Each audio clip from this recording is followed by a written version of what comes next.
Blessed are you when people hate you, and when they exclude you, revile you, and defame you, on account of the Son of Man. But woe to you when all speak well of you, for that is what their ancestors did to the false prophets. So how do we apply these words of Jesus to our lives? Who in our lives hates us? So obviously the meaning of this is Jesus saying is that if we follow his will, if we stand up against evil, people will hate us for sure. People will hate this church. So we're now in our second of 4 pro-life homilies. We said 2 weeks ago that it's going to be deliberately challenging. So there are a lot of, for example, many priests. Everyone says good things about them. And we would think, oh, that's a compliment. It's actually not. Based on Jesus' words, it's actually a very bad statement. So what are they doing? They're making people feel good, but they're not actually making people better. So as Jesus said, they're false prophets.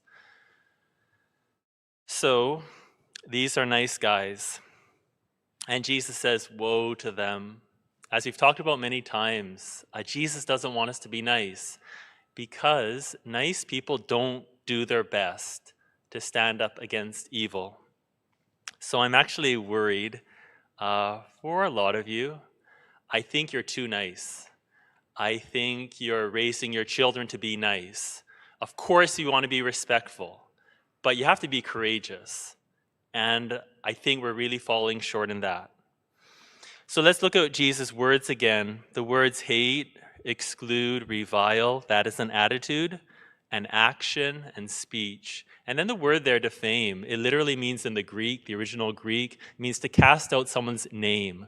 So people are going to cast out our name if we bear the name of Christ, if we are Christian. So that leads to our second point. Jesus says you should be hated on account of the Son of Man. That's obviously really important. If you're hated because you're a jerk, that's your own fault. There's nothing blessed about that.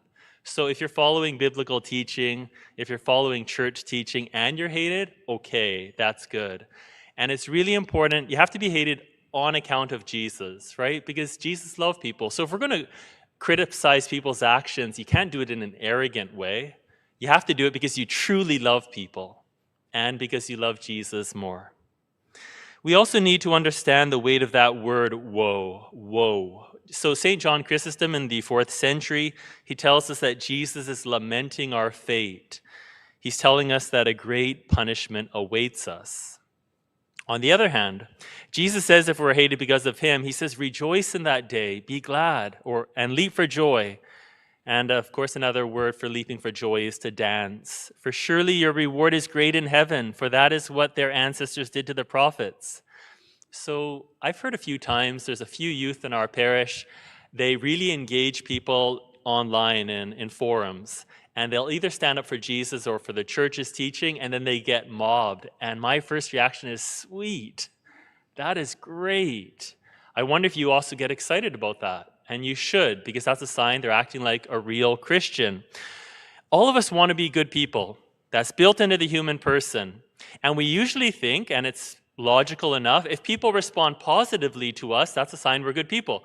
To a certain extent, that makes sense. But there comes a time in our life when you grow morally, then you start thinking, okay, I'm not going to swear anymore. I'm not going to get drunk. And I'm not just going to go along with what everyone else thinks. Now, if you do that, you're doing well. But eventually people won't like you because of that. And then people start, disagreeing and they dislike you. And then you start thinking, well, this isn't good. If people are mad at me, I must be doing something wrong.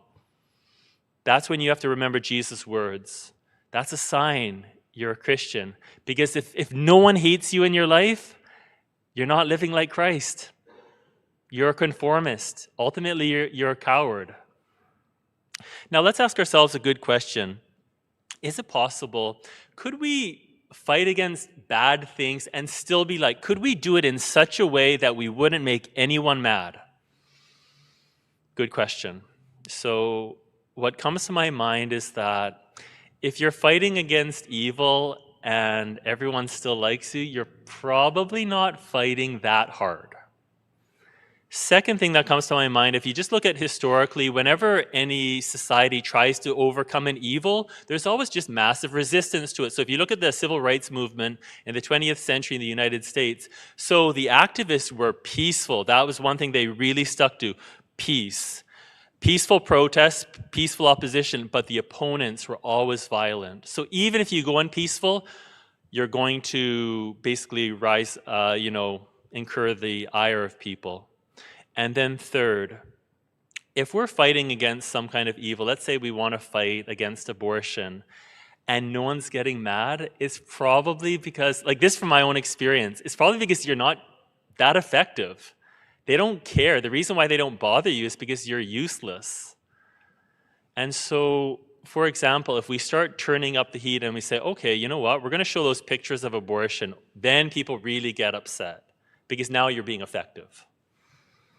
So let's look at the statistics. We showed this last year. Now, these are the statistics of abortion in 2022 so far. This is from the website Worldometers, not religious website, not pro-life. And so number of deaths from January 1st, 2022 until February 10th, is that right? So the way we've just done the statistics, I think we're looking at abortions in the world so far at around 5 million. So again, like last year, like every year, abortion is the #1 cause of death by far.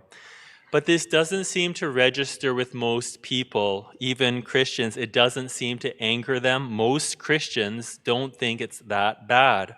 So could you imagine if that was racism? You think people would be mad then? Can you imagine if that was that many deaths at residential schools? What would the response be like then? Because we all know those deaths are wrong. But we're not moved by the deaths of the preborn. Something needs to change. We have to start looking at those facts and stop following public opinion. Today, everyone rightly knows that it was wrong for Christians and Catholics decades ago to go along with government policy that took First Nations children away from their homes and destroyed their culture.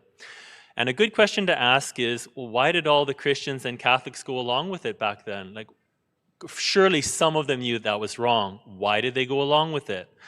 We don't know exactly, we can't read everyone's mind, but presumably a lot of people disagreed with it, but they didn't say anything.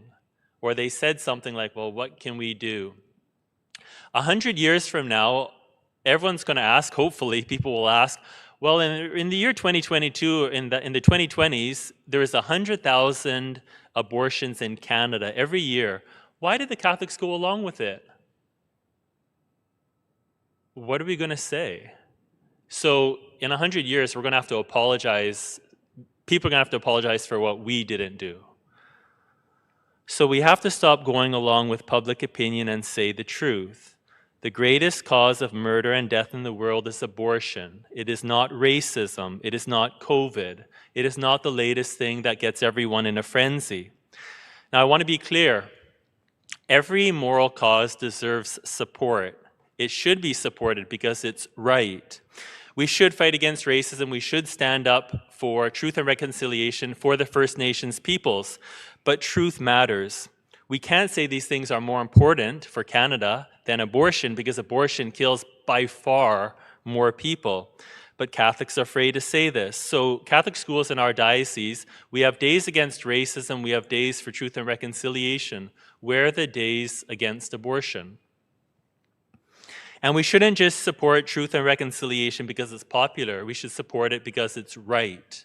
So the way our media supports moral causes is it's not sincere. It's just whatever gets the headline. So, for example, if COVID becomes more important, they will forget about truth and reconciliation. If there are floods in the interior, that will suddenly become the panic cause. And if there's tensions in Ukraine, they will just keep on shifting.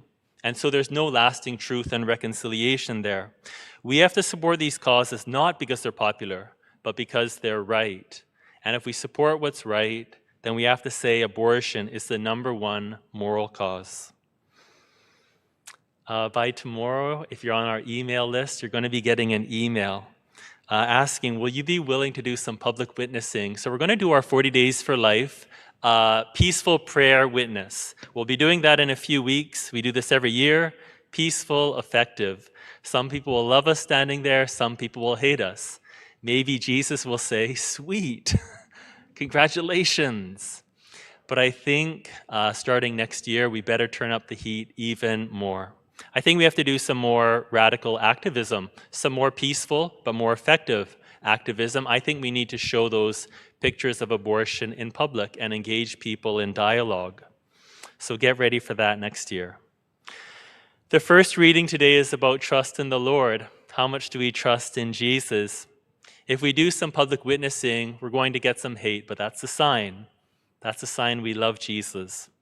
And so we'll finish off now with a video from Garrett and Irene Vanesh, a couple, married couple, explaining their experience of being pro-life witnesses. I spent 4 months of my life and many volunteer hours doing many different types of pro-life work, including political work, trying to get pro-life politicians elected, including fighting for campus clubs to have the right to exist in the legal system. And most of all, I spent a lot of time doing activism on the street. So before you start to think that I must be a very different person than you, I want to clarify that I really don't enjoy any of that stuff. I don't like having people see me on the street that I recognize and I know they recognize me, and I don't know what they think about what I'm doing there. I don't like making even strangers feel uncomfortable. But I've been convicted to push past these mental barriers and do it anyways. And where that actually started is when I was in my mid-teens, I came across very similar pictures to the ones that Father has been showing in these homilies. I think I almost couldn't bring myself to believe that it was really happening. I think many people, including myself, are tempted to try to rationalize abortion and to think that it must not really be that big of an injustice. Because how can I live comfortably knowing that this is happening? But when I realized that the preborn children are people just like us, but just at an earlier stage in their development, and then seeing the evidence from the pictures of what's happening to them behind closed doors, is what prompted me to act and broke through all of those mental barriers. What it really comes down to is anything that's wrong to do to an adult is even more wrong to do to a child, because they can't stand up for themselves. And following that same line of reasoning, anything that's wrong to do to a child is even more wrong to do to a preborn child, because not only do they not have a voice, but they'll never have a voice. At that point, I realized that if I wanted to let myself believe that had I lived through other injustices in history, I would have stood up for what was right, I had to stand up here as well. There are many injustices in the world, but none quite this widespread, this impactful, and with so few people even recognizing it as an injustice. And so even though it makes me very uncomfortable and my likability is on the line, I've had to put it in perspective. I had to consider, and I would encourage you to consider as well, what has more eternal weight, what people think about me, or whether I stood up against evil. During a particular choice chain in Hamilton, Ontario, I met a woman who came up to me as I was doing a choice chain. And she had this very engaging conversation with me. We talked about the science of when human life begins. We talked about preborn human rights. And at the end of the conversation, she said that what I said made a lot of sense. And she actually said that she thought abortion was wrong in all circumstances. After that, she started to look down at my sign and tears started welling up in her eyes. And so I looked at her and I said, I know it's really hard to look at. And she said, No, you don't understand. Where were you yesterday when I had my abortion? You're too late. No one told me it looked like that. I've never been able to forget that woman's face. The reality is that before our heads hit our pillows tonight, 300 children will be walked to their deaths. Where were we? The only difference between a pro-lifer and an activist is the decision to act. It is not enough for us to just say we oppose abortion. We need to do something about it. So I want to encourage all of you to put aside your own comfort, be not afraid, and stand up for the voiceless.